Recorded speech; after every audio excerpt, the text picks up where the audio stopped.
le fait de se mettre en colère contre une personne, dormir sur sa colère, garder cette colère, vouloir se venger, c'est du péché. Je te le dis pour que tu quittes ces choses. Le meurtre est un péché de souillure. L'adultère est un péché de souillure. L'impudicité. Toi, la sœur, tu n'es pas doté, tu cours les autres, c'est un péché. Ton corps est le temple de Dieu.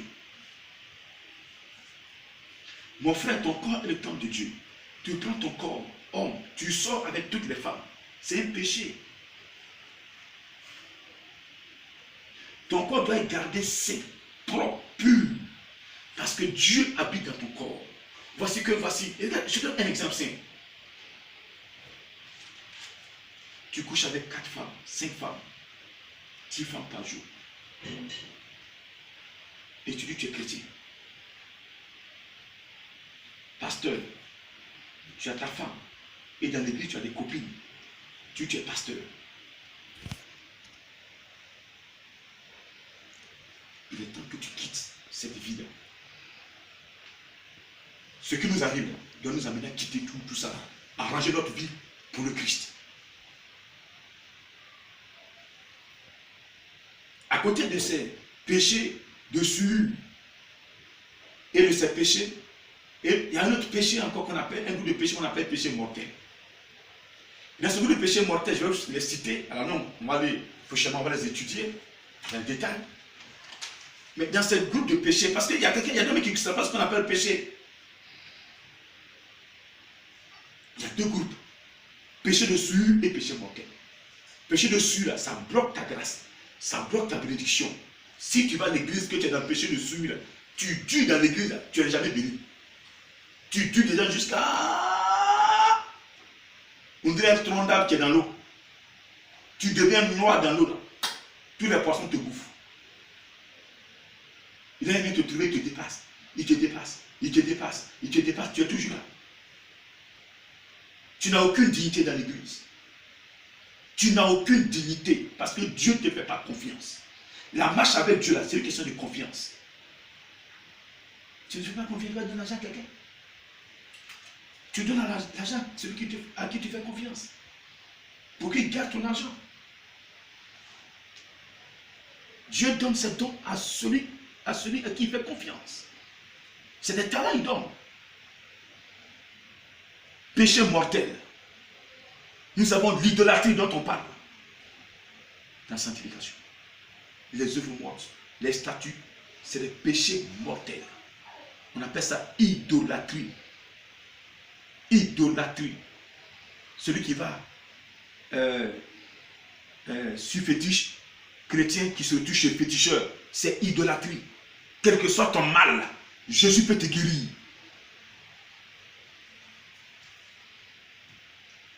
Chrétien qui se touche chez guérisseur, non, il m'a donné feuille, il me dit d'utiliser, c'est idolâtrie.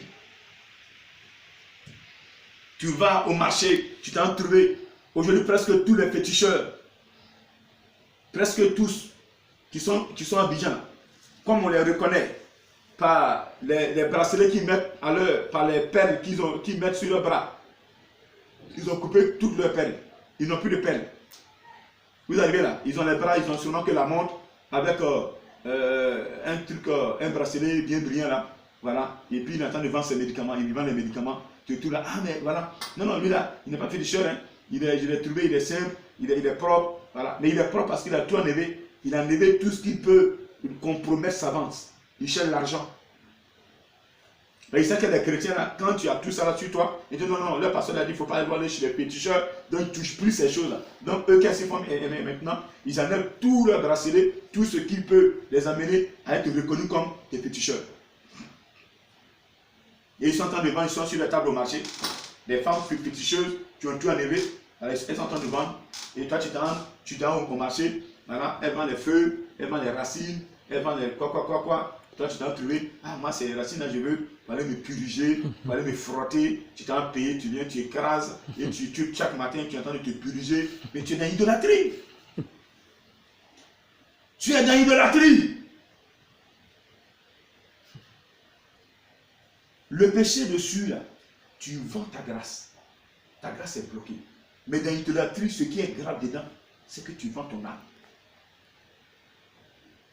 Les esprits que cette personne adore, quand tu prends ces choses-là, ces esprits-là se connectent sur ton âme et c'est les esprits-là qui protègent ton âme.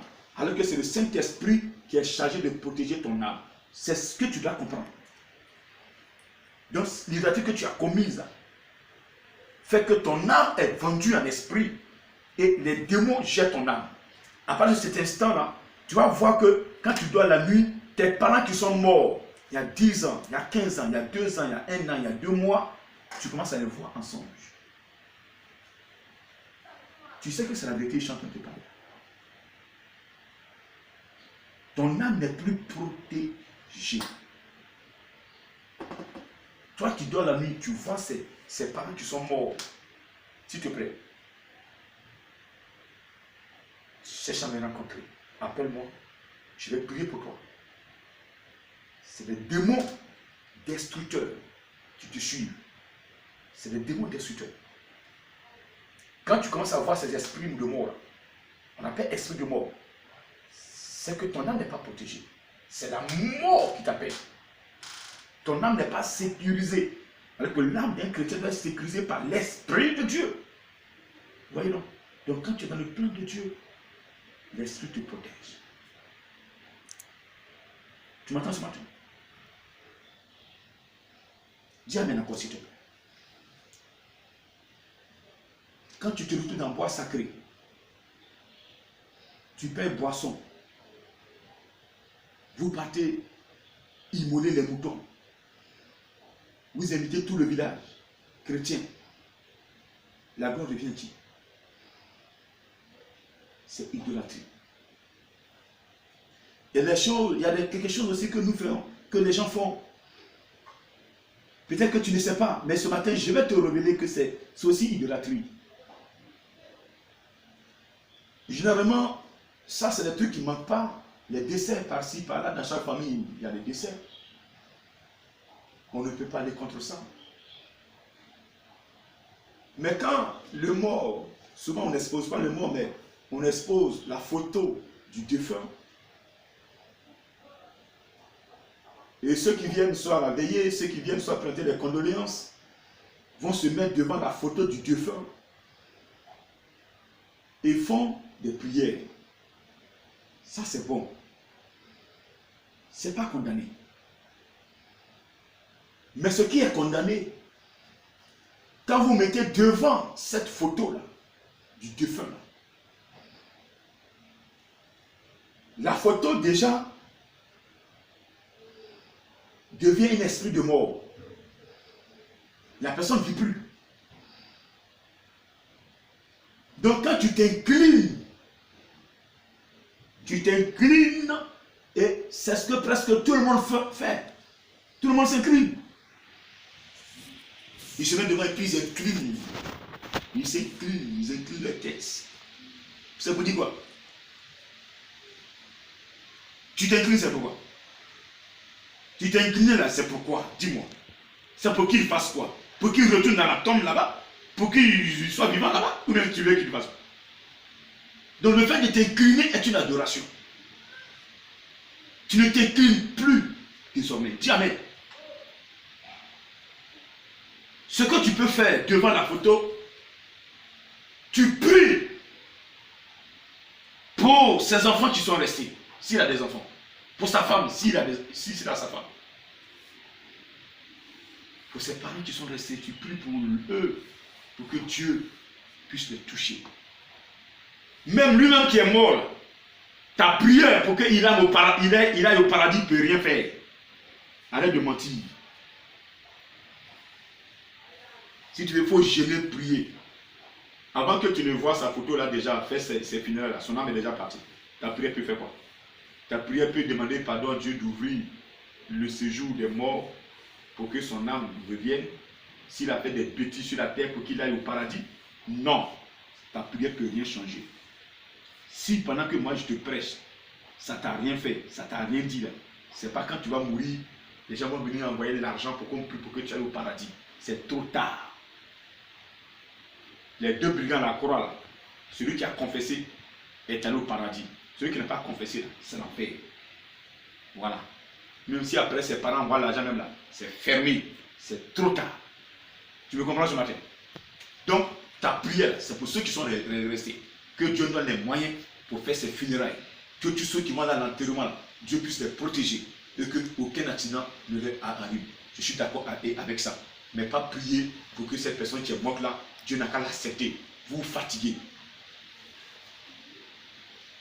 Donc l'idolâtrie, c'est là où tu inclines, tu t'inclines. Il ne faut plus faire ça. Tu ne savais pas, c'est pas grave.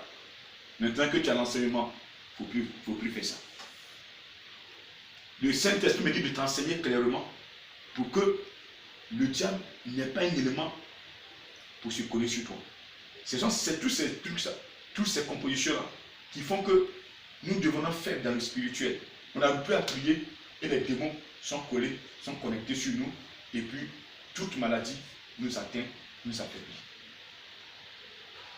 Le Seigneur te bénisse ce matin. Que le Seigneur te bénisse ce matin. Que le Seigneur te bénisse ce matin. Il y a des choses que nous avons, des actes que nous avons posés. Aujourd'hui, ce que nous vivons,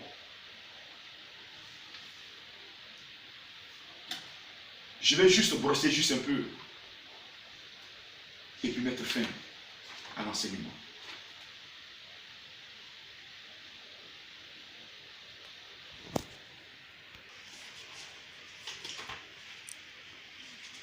Lorsque nous prenons Lévitique 20, aujourd'hui, vous voyez ce qui arrive. Nos compositions, le fait de ne pas vivre la sanctification a souillé le monde. A souillé le monde. Tout à l'heure, j'ai parlé de sanctification, j'ai parlé de souillure, péché mortel.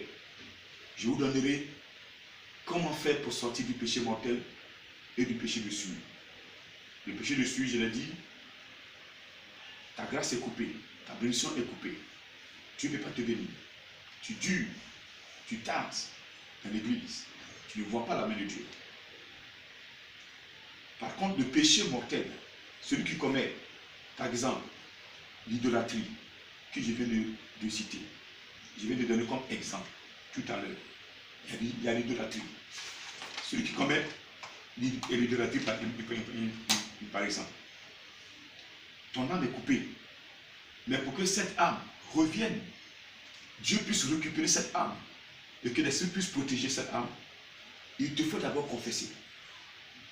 Confession. En plus de ta confession, tu dois payer une offrande sacrificielle. Et ça, ce n'est pas donné à tout le monde de pouvoir comprendre cela. Après la confession, le Seigneur même va te dire ce que tu dois faire.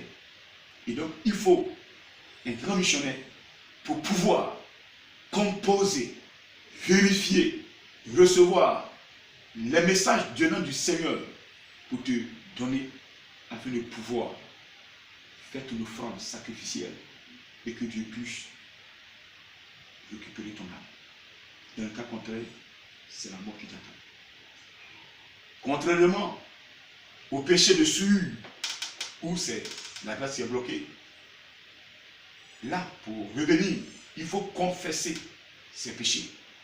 Donc celui qui a honte de confesser ses péchés, ces démons-là sont encore là. Vous devez confesser vos péchés. Vous devez confesser vos péchés. Voilà. Péché de souillure, tu voles, tu mens, tu as tué, il faut confesser. Tu es dans l'adultère, il faut confesser. J'ai commis l'adultère avec telle personne. Sois sincère et abandonne. Dieu va te récupérer. Dieu va te faire confiance en vous.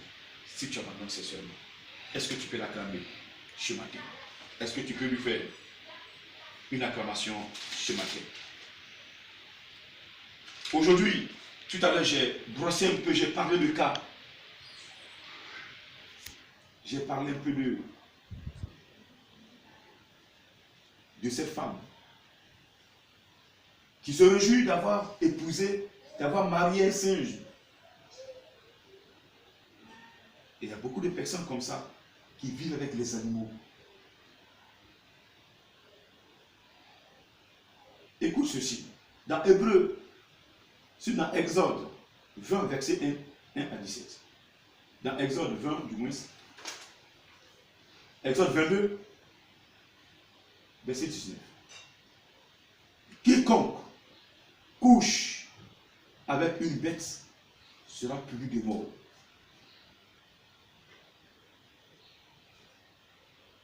Celui qui offre des sacrifices à d'autres dieux qu'à l'Éternel sera voué à l'extermination. Donc une personne, un homme, comme une femme qui couche avec une bête, c'est la mort qui t'attend.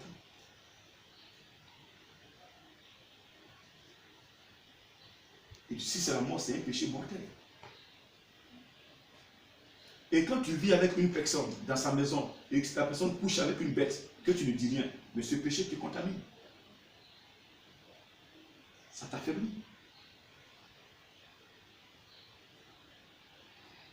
Quand tu vis avec une femme, elle n'aime pas les hommes, c'est les animaux qu'elle couche avec. Elle se prostitue avec les animaux. Tu ne dis rien. Ça te contamine.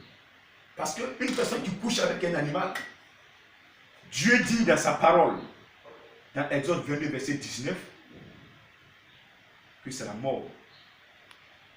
Sa punition, c'est la mort. De la même manière, il a dit dans Genèse 2, verset 15, si vous touchez de ce fruit, vous mourrez. C'est le même Dieu qui parle. Faisons très attention, s'il vous plaît. Je vous invite à lire Lévitique 20, à partir du verset 6. Lisez ce passage.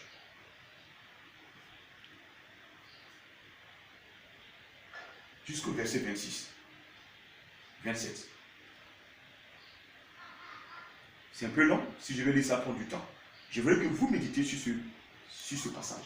Lévitique 20, à partir du verset 6. Je vais juste voir ces deux éléments. Si quelqu'un s'adresse aux morts et aux esprits pour se prostituer, après eux, je tournerai ma face contre cet homme. Je le trancherai du milieu de son peuple. Ceux qui vont sur les cimetières pour parler aux esprits de mort. Ceux qui se retrouvent sur les cimetières pour déposer des gemmes de fleurs. Ceux qui se trouvent sur les cimetières pour s'asseoir, pleurer, Seigneur. Pas Seigneur, il dit, grand-père, grand-mère, voici ce que je vis dans ma maison. Voici ce que je vis depuis que tu es parti. Je ne suis pas à l'aise. Je ne travaille pas. Je chauffe. Je ne peux pas enfanter. Viens m'aider. Mais comment il peut t'aider? C'est de te rappeler. Maintenant, quand 2 jours après tu es malade, tu es en train de mourir, tu appelles les pasteurs de prier pour toi. Mais c'est toi qui as provoqué. Tu n'as pas le droit de parler aux morts. Il y a des gens qui meurent. On les charge et puis quelqu'un là, il parle et puis il répond. C'est pas correct. Et vous assistez. C'est pas normal. Quittez dans ces choses. Ton parent meurt. Tu peux faire sa tombe. Tu peux même faire sa tombe en état. Si tu veux, il n'y a pas de problème. Ce n'est pas idolâtrie. Sa tombe est poussée, tu peux aller nettoyer, il n'y a pas de problème. Mais nettoie la tombe comme tu nettoies ton champ. Nettoie pas la tombe, parce que quand tu nettoies le champ, là, tu ne t'arrêtes pas au milieu de ton champ et puis tu pars à la terre. Non. Tu nettoies le champ et puis tu t'en vas. Tu sèmes et puis tu t'en vas. Mais là, non, c'est là que mon papa, il se repose, donc je viens m'asseoir là. Papa, c'est là que tu te reposes, voilà, je suis en train de souffrir, il faut m'aider. Papa, mais attends, tu es où là? C'est pas correct. C'est idolâtrie. Si tu le faisais avant, il faut qu'il tienne dedans. Et c'est tout ça qui nous tue. Dieu dit, tu ne verras pas sa face si tu es dans ces choses. Vous vous sanctifiez et vous serez saints. Car je suis l'Éternel, votre Dieu. Voilà. Vous serez saints. Je suis votre Dieu. Le Dieu que nous adorons, il est saint. Si un homme quelconque maudit son père ou sa mère, il sera puni de mort. Donc, écoute-moi bien ce matin. Quel que soit ce que ta mère est, quel que soit ton père est, tu n'as pas le droit de les maudire. Peut-être qu'on t'a pas enseigné. Mais il ne faut jamais maudire ton père et ta mère. Même si ta mère est devenue folle, laisse-la comme ça. Plus pour elle. Elle est ta mère. Mais il ne faut jamais les maudire. Même s'ils sont sorciers même là, ne les maudissez pas. Laissez Dieu vous venger. Avant de prendre toute décision, demandez au Seigneur de vous aider dans vos décisions.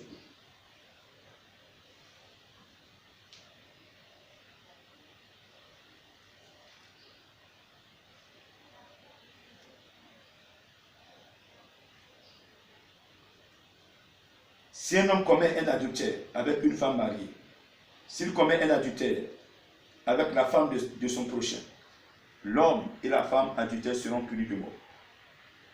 Si un homme couche avec la femme de son père et découvre ainsi la nudité de son père, cet homme et cette femme seront punis de mort. Leur sang retombera sur eux. Aujourd'hui, beaucoup de jeunes couchent avec la femme de leur papa, leur mère. Peut-être que le papa a 2 femmes. Il couche avec l'autre. C'est abominable, c'est pas normal. C'est du péché. Si un homme couche avec sa belle-fille, ils seront tous deux punis de mort. Ils ont fait une confusion. Leur sang tombera sur eux. Si un homme couche avec un homme, comme on couche avec une femme, ils ont fait tous deux des choses abominables. Vous comprenez? Donc si un homme couche avec un homme, comme on couche avec une femme, c'est des choses abominables. Et regardez un peu le monde aujourd'hui. Il y a des pasteurs même qui sont prêts, qui ont officialisé, qui ont accepté, qui ont donné leur consentement. Il y a des pays qui acceptent ça. Mais la Bible est claire. Dieu, là, c'est lui qui a créé la terre. Il dit, il n'aime pas ça. Mais nous, on aime. Mais on fait quoi? Mais on va subir. Cherchons nos mots et nettoyons-les. C'est vrai, le Seigneur me dit, il gère la situation. Mais je veux, comme je l'ai dit avant de commencer, que si un enfant est au violon, tu veux aller intervenir. Les plaignants sont là-bas. Tu veux les rencontrer, demander pardon. Et tu retournes ton enfant au violon. Et l'enfant continue d'insulter les plaignants. Mais est-ce que les plaignants vont retirer leur plainte? Non. Tant que ton enfant ne s'est pas calmé, tant que nous, on n'a pas cherché nos mots, qu'est-ce que nous tue? Qu'est-ce qui fait que nous sommes comme cela? Et chercher à demander pardon sincèrement à Dieu. La colère de Dieu va nous frapper. Il est de dire à son serviteur ce matin que ce qui se passe, il n'est pas à la base. Lui, Dieu, il le contrôle. Parce qu'il règne sur la terre, il règne dans le monde entier. On lui demande simplement de l'écouter. Qu'elle nous voit pleurer, il nous voit dans cet état où, par mesure de prudence, pour ne pas contaminer les autres, nous avons pris ces mesures-là. Quand nous voit, on ne sent pas, certains ne sont plus à l'aise, certains sont plus heureux, on ne peut pas sortir, on ne peut pas les rendre visite. Donc, l'amour même du prochain a commencé à perdre un peu son éclat. Quand Dieu voit tout cela, son cœur saigne. Il doit intervenir, mais il veut que nous quittions le péché. Nous faisons l'effort de quitter notre maison pour aller vers le lieu où nous partons. Et lui, il va nous aider à faire le reste du trajet. Tu m'entends ce matin? Un homme ne doit pas coucher avec un homme comme on couche avec une femme. Si ce matin tu es dedans, il faut demander pardon au Seigneur. Et il faut quitter. C'est une confusion. Ce n'est pas normal. C'est une abomination. Il a dit, ils seront punis de mort. Sa parole ne retourne pas à lui. Ce qu'il a dit là, c'est ce qui se passe. Donc, nous qui avons accepté ces choses. Nous qui vivons dans ces choses, nous croyons. Mais si Dieu avait mis l'homme, s'il avait mis deux Adam dans le jardin d'Éden, mais est-ce que toi tu serais né? Toi aujourd'hui qui veux épouser un homme, tu serais né? Si ton papa avait épousé un homme, toi tu serais né? Si ta maman avait épousé une femme, toi tu serais né? Mais pourquoi tu es mauvais comme ça? Pourquoi tu es méchant? C'est pas nous. C'est le diable qui fait ça. Et comme nous sommes favorables, le péché se couche à notre porte, comme Dieu a dit à Caïn. Le péché à ta porte. Si tu agis bien, mais le péché à notre porte, mais on a la haine, on a la colère. Ah oui, cette soeur-là, ce qu'elle m'a fait là, moi plus jamais je vais marier femme. Je vais coucher avec les hommes. Oui, cet homme-là, ce qu'il m'a fait là, moi femme, je ne vais plus marier l'homme parce qu'il a brisé mon cœur. Il a brisé mon cœur. Mais toi, tu as fait quoi? Puis il a brisé ton cœur. Tu l'accuses là. Qu'est-ce que tu n'as pas fait? Toi, aujourd'hui, tu te plais de sortir avec un singe par rapport à un homme là. Oui, parce que l'homme a brisé ton cœur. Mais toi, quand l'homme était avec toi, quand tu laisses l'homme, tu t'en couches avec les hommes, il ne te suffit pas là. Toi, si tu n'as pas fait du mal, et tu te plains. Donc, toi, quand tu couchais avec les hommes en désordre là, ça te plaisait?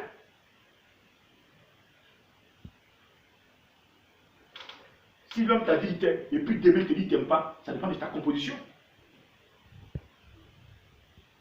Si l'amour qu'il avait pour toi, tu es devenu autre chose, il fait quoi? Il te parle, tu ne comprends pas. Il fait quoi? Le Dieu qui a fait Adam et Ève, il les a chassés. Tu peux faire changer tout. La femme, elle accote une partie de l'homme. Et si tu veux monter sur lui, c'est pas correct. Bibliquement, la femme est la côte de l'homme. Donc, quand vous êtes dans un foyer, sur le plan spirituel, la femme doit aider l'homme dans la prière, dans tout. Mais la femme ne doit pas commander l'homme dans la maison. La loi aujourd'hui nous met sur le même pied d'égalité. Mais la femme, sur le plan spirituel, va connaître sa place.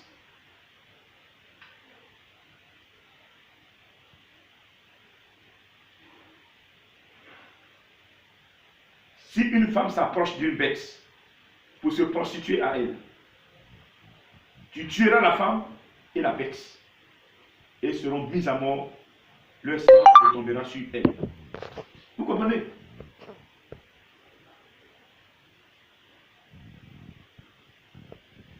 Mettez le cœur pour ne pas qu'on coupe.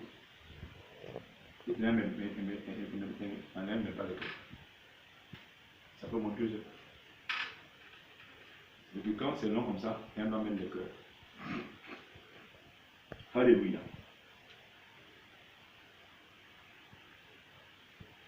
On va le mettre pour prier.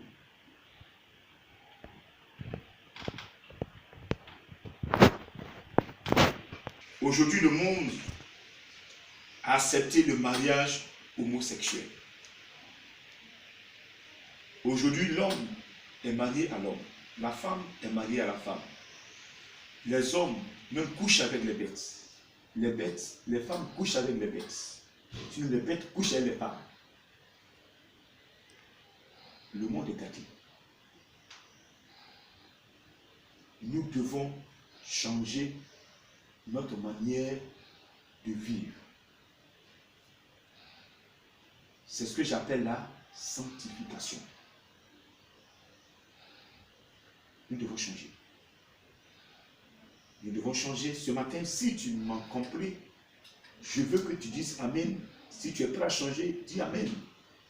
Et toi qui es dans cet état, tu es marié à un homme, une femme, tu es marié à une femme, n'aie pas honte de demander pardon au Seigneur. Je te donne le passage biblique pour que tu comprennes que tu es en erreur. Vous qui avez accepté cela, vous devez leur dire que c'est une erreur. Aujourd'hui, tout ce que nous vivons, nous avons attiré la colère de Dieu. La colère de Dieu est attirée. Dieu n'est pas content de nous. Et donc, tout ce qui arrive, Dieu ne peut plus intervenir. Il laisse les choses pour que nous-mêmes, nous y recevions les messages en direct. Ce matin, que Dieu te bénisse. Que sa grâce repose sur toi. Nous sommes le sel de la terre. Nous sommes la lumière du monde. Mais si nous, chrétiens, nous ne clairons pas, cette lumière ne servira à rien.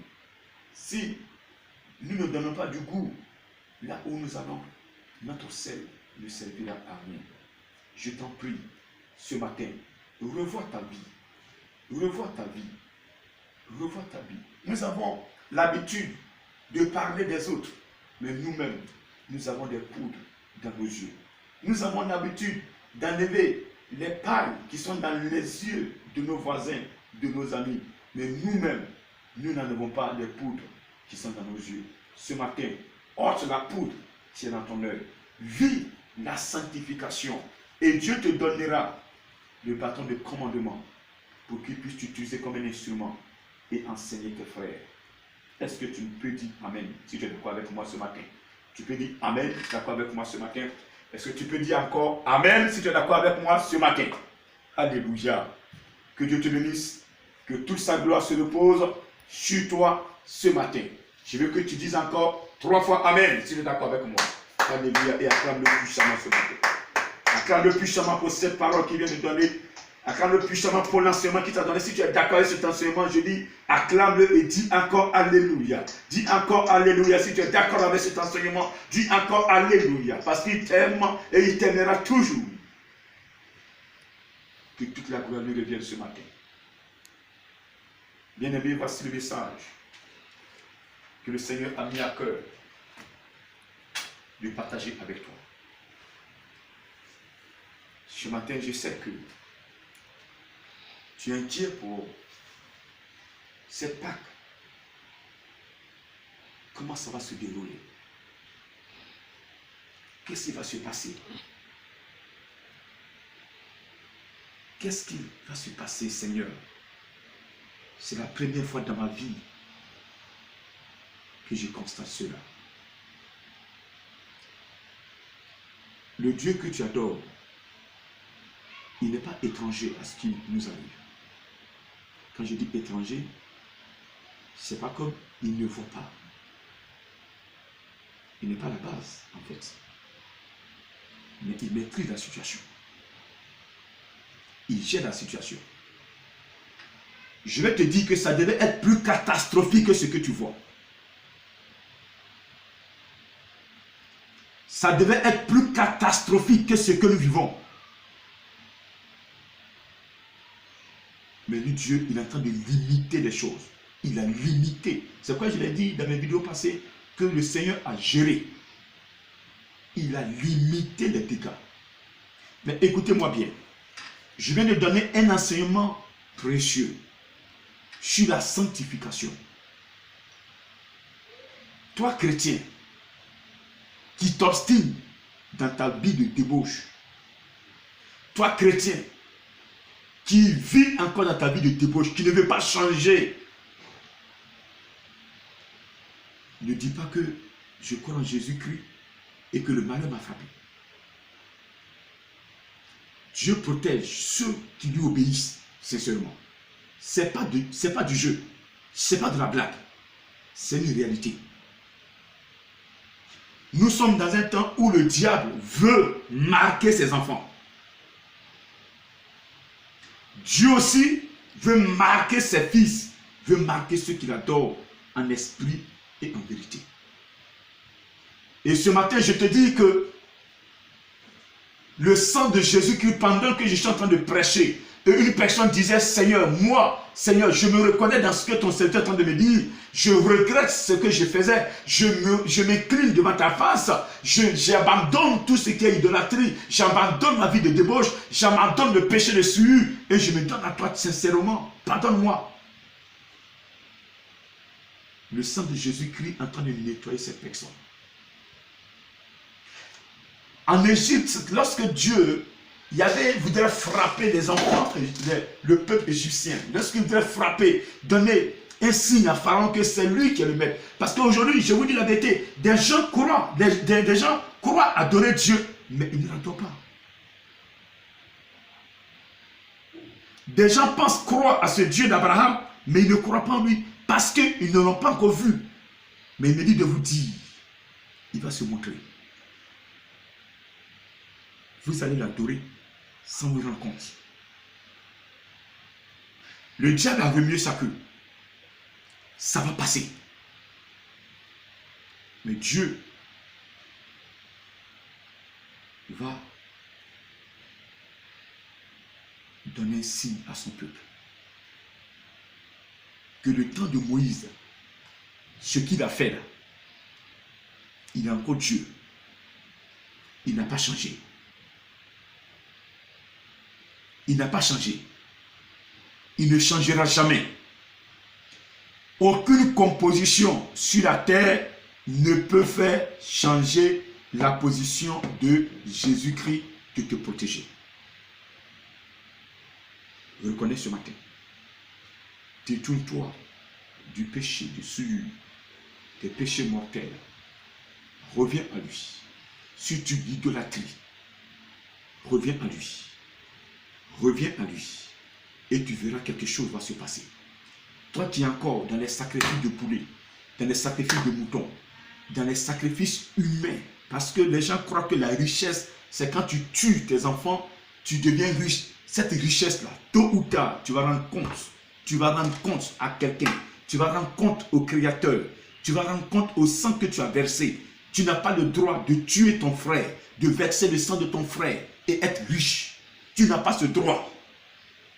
Tu n'en as pas. L'or et l'argent appartiennent à ton Dieu.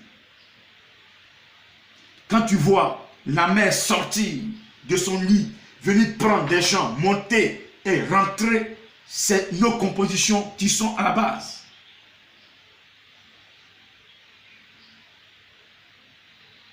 Ce matin, tu m'as compris.